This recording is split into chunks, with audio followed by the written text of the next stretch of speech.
हमारे civil surgeon doctor Deepika Gupta ji, doctor Poonam Daiya ji, doctor Vijay Parmar ji, doctor Sushil Saini ji, doctor Rakesh ji, doctor Vijay Vivek ji, doctor Mukul Aliya ji, doctor Rajesh ji, doctor Sana Praveen ji और उसके सभी महान भाव ऐसी संस्थाएं जो कोविड के दौरान जिन्होंने बहुत बड़ा सहयोग किया, समाज की सेवा की, उनके सभी प्रतिनिधियों भाइयों बहनों, निश्चित से डॉक्टर विजय दैया ने बहुत थोड़े में बहुत सारी गंभीर बातें जो वास्तविक बातें थी वो सारी की सारी हमारे सामने रखी। तो ये बात पता तो थी, लेकिन जब उन्हें कहीं दोबारा ध्यान दिया कि ये एक ऐसी समस्या थी कि जो प्रभावित था, पीड़ित था, उसको बचाने वाला भी जो कह रहा था उसको भी डर लग रहा था।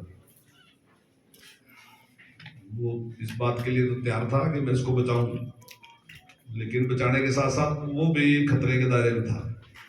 तो ये एक बिल्कुल मुश्किल काम था बहुत ही, और पूरी दुनिया में जिस प्रकार की दहशत थी उसके बावजूद भी भारत ने जिस प्रकार से काम किया।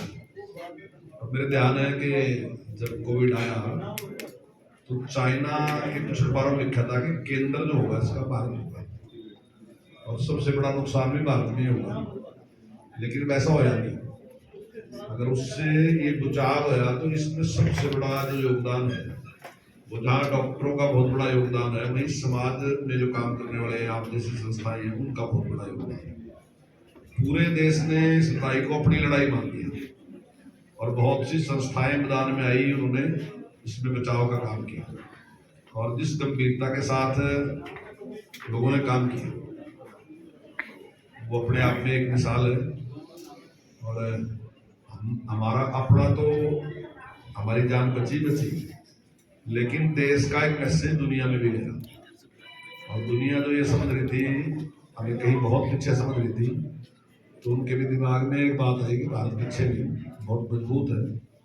और जिस प्रकार से प्रधानमंत्री जी ने जो भी बात कही, अगर आपको थाली बजाने ने कहा तो लोगों ने थाली भी बजा दी, और दिया जलाने ने कहा तो दिया। श्रद्धांजलि देने के लिए हम सभी अपने स्थान पर खड़े होंगे।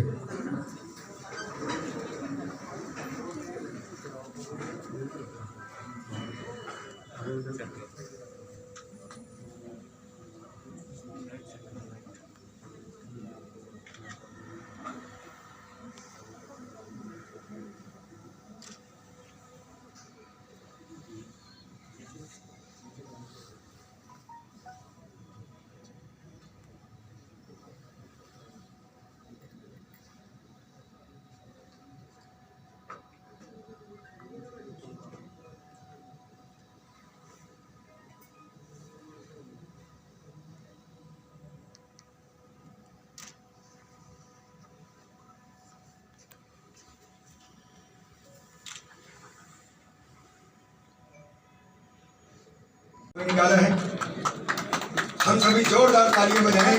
भारत माता की, भारत माता की, वंदे वंदे। और अब मैं निवेदन करूंगा मंत्री जी से कि वो माननीय सीएमओ साहब को एक स्मृति चिन्ह दे करके उनका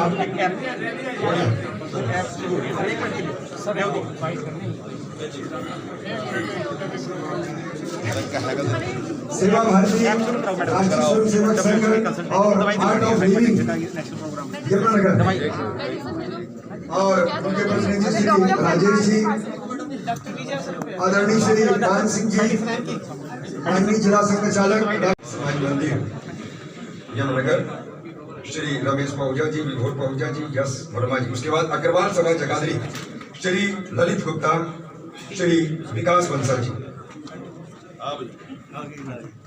मैं मीडिया के सभी साथियों का भी यहाँ पहुंचने पर हार्दिक अभिनंदन स्वागत करता हूँ।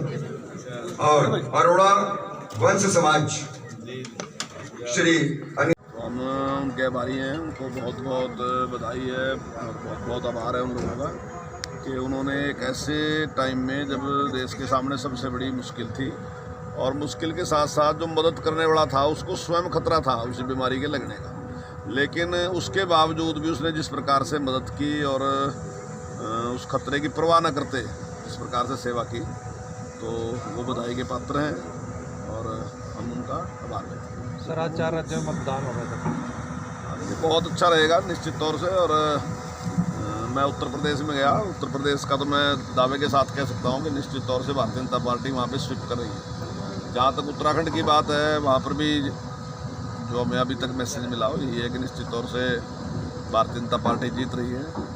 और हमारे यहीं के जो यादव जी हैं, भूपेंद्र यादव जी, वो प्रभारी हैं मणिपुर के, तो अभी एक कार्यक्रम में बिठाया तो उन्होंने मणिपुर के बारे में बताया। मैं मणिपुर तो नहीं गया जानकारी, लेकिन वो कह रहे थे कि निश्चित तौर से बड़े बहुमत से मणिपुर में जीत रहे हैं। जहाँ तक पंजाब की बात है, पंजाब में पूरी तरीके से मुकाबले में है निश्चित तौर से। और पिछले 2-3 दिन में सारी हवा जो है वो बदल रही है, क्योंकि वहाँ के लोग भी ये समझते हैं कि अगर प्रदेश की आर्थिक स्थिति को ठीक करना, सिस्टम को ठीक करना, तो उसको बीजेपी ठीक कर सकती है। और जिस प्रकार से भारतीय जनता पार्टी की सरकार में हरियाणा में जिस प्रकार से किसान के लिए काम किया गया, यानी कि आज हम 14 फसलें खरीद रहे हैं, 21 से ज़्यादा फसलें ऐसी हैं जिन पर हम भावांतर भरपाई योजना दे रहे, चाहे वो सब्जियां और चाहे फल हैं।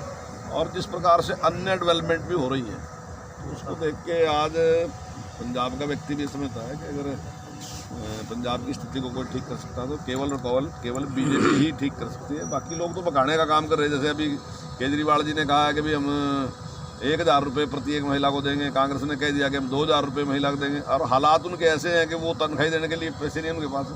तो आम आदमी ये समझ रहा है कि ये केवल बहकाने की बात कर रहे हैं, तो करने के लिए कुछ नहीं है। तो ऐसे में मुझे उम्मीद है कि निश्चित तौर से वहाँ की जनता बीजेपी को। सर, हिजाब को लेकर जो विवाद चल रहा है उसको क्या, क्योंकि वैसे ही एक विवाद बना दिया, कोई बात तो है नहीं। स्कूल में तो पहले से ही जैसे ड्रेस कोड होता है, ड्रेस लगती है, जब हम थे तब भी ड्रेस थी, अब भी ड्रेस है, आने वाले टाइम में भी ड्रेस रहेगी। उसके मैं समझता हूँ कि जानबूझ के इसको चुनाव के दौरान जानबूझ के कुछ संस्थाओं ने इस प्रकार की एक खड़ी करी एक उसको, ताकि एक विवाद खड़ा हो जाए और उस पर मैं नहीं समझता इसका कोई औचित्य है। सर, किसानों ने कहा था कि किसानों के जो माने गए थे 3 कानून, उनके बारे में अभी तक कोई लागू नहीं किए गए कानून को। नहीं देखिए, वो कानून वापस लेने की बात तो माननीय प्रधानमंत्री जी ने की और कानून वापस है कि उसमें क्या था।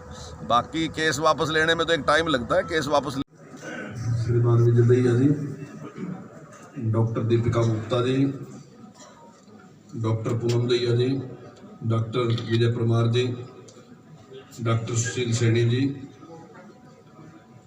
डॉक्टर वागेश जी, डॉक्टर विजय विवेक जी, डॉक्टर बुलबुल कटारिया जी, डॉक्टर राजेश जी, डॉक्टर समा प्रवीण जी और उपस्थित सभी महानुभाव, ऐसी संस्थाएं जो कोविड के दौरान जिन्होंने बहुत बड़ा सहयोग किया, समाज की सेवा की, उनके सभी प्रतिनिधिगण, भाइयों बहनों, निश्चित तौर से डॉक्टर विजय दहिया ने बहुत थोड़े में बहुत सारी गंभीर बातें, जो वास्तविक बातें थी, वो सारी की सारी हमारे सामने रखी है। तो ये बात पता तो थी, लेकिन जब उन्हें कहीं दोबारा ध्यान आया कि ये एक ऐसी समस्या थी कि जो प्रभावित था, पीड़ित था, उसको बचाने वाला भी जो कह रहा था उसको भी डर लग रहा था। वो इस बात के लिए तो तैयार था कि मैं इसको बचाऊं, लेकिन बचाने के साथ साथ वो भी खतरे के दायरे में था। तो ये एक बिल्कुल मुश्किल काम था बहुत ही, और पूरी दुनिया में जिस प्रकार की दहशत थी, उसके बावजूद भी भारत ने जिस प्रकार से काम किया। और मेरे ध्यान है कि जब कोविड आया तो चाइना के कुछ अखबारों में लिखा था कि केंद्र जो होगा इसका भारत होगा और सबसे बड़ा नुकसान भी भारत में होगा, लेकिन वैसा होया नहीं। अगर उससे ये बचाव होया तो इसमें सबसे बड़ा जो योगदान है वो, जहाँ डॉक्टरों का बहुत बड़ा योगदान है, वहीं समाज में जो काम करने वाले हैं, आप जैसी संस्थाएं हैं, उनका बहुत बड़ा योगदान है। पूरे देश ने इस लड़ाई को अपनी लड़ाई मान लिया और बहुत सी संस्थाएं मैदान में आई, उन्होंने इसमें बचाव का काम किया। और जिस गंभीरता के साथ लोगों ने काम किया वो अपने आप में एक मिसाल है। और हमारा अपना तो हमारी जान बची, लेकिन देश का एक मैसेज दुनिया में भी गया। और दुनिया जो ये समझ रही थी हमें कहीं बहुत पीछे समझ रही थी, तो उनके भी दिमाग में एक बात आई कि भारत पीछे नहीं, बहुत मजबूत है।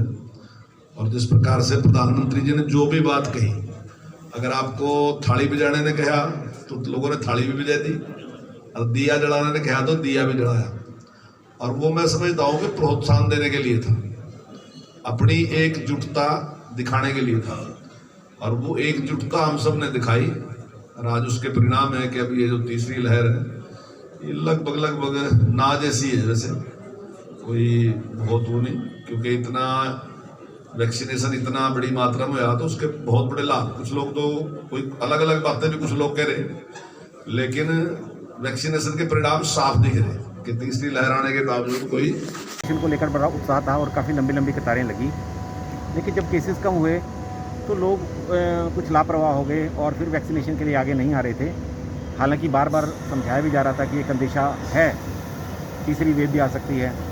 तो उस समय में और तीसरी वेव में जिन स्वयंसेवी संस्थाओं ने कोविड वैक्सीनेशन में स्वास्थ्य विभाग का साथ दिया, कंधे से कंधा मिलाकर स्वास्थ्य विभाग के साथ रहे, उनको एक मीटिंग के समय एक मीटिंग की गई थी, उनसे अनुरोध किया गया था कि वो इस कार्य में स्वास्थ्य विभाग का सहयोग दें। उन्होंने भरपूर आगे बढ़कर स्वास्थ्य विभाग का सहयोग किया था और उनके सहयोग की वजह से ही हम जो 100% जो है पहली डोज का और 81% तीसरी डोज का जो टारगेट है वो पूरा कर पाए।